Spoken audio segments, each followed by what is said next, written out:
Unang yugto ng imperyalistang kanluranin, paggagalugad, pagpapalawak at kolonisasyon. Pagpapalaganap ng Kristyanismo, hangad nila na mapalaganap ang Kristyanismo sa mga bagong lupain na kanilang masasakop.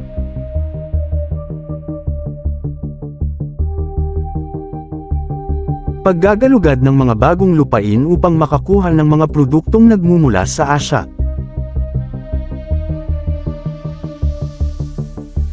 Gaya ng sedang tela, ceramics, at pampalasa, spices, na sagana sa Asya. Kalakip ng kanilang paghahanap ng mga bagong lupain. Ang kanilang tatlong layunin, God, relihiyon, gold, kayamanan, and glory, karangalan.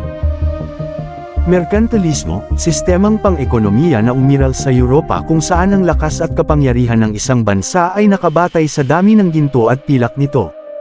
Krusada, serye ng mga digmaan na naganap mula ika-11 siglo hanggang ika-13 siglo.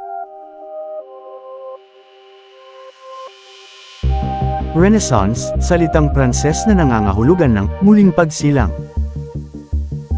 Ito ay isang panahon ng pagbabago sa kultura, sining, at intelektual.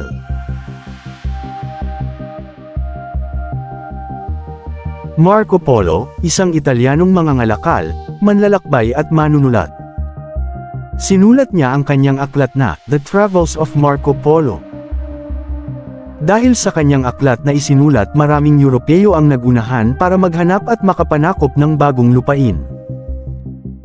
At upang makontrol nila ang ruta ng kalakalan at makapagtayo rito ng mga kolonya. Ang pagbagsak ng Constantinople noong ika-29 ng Mayo taong 1453. Sa pamumuno ni Sultan Mehmed II. Ang Constantinople ay kabisera ng dating Byzantine Empire.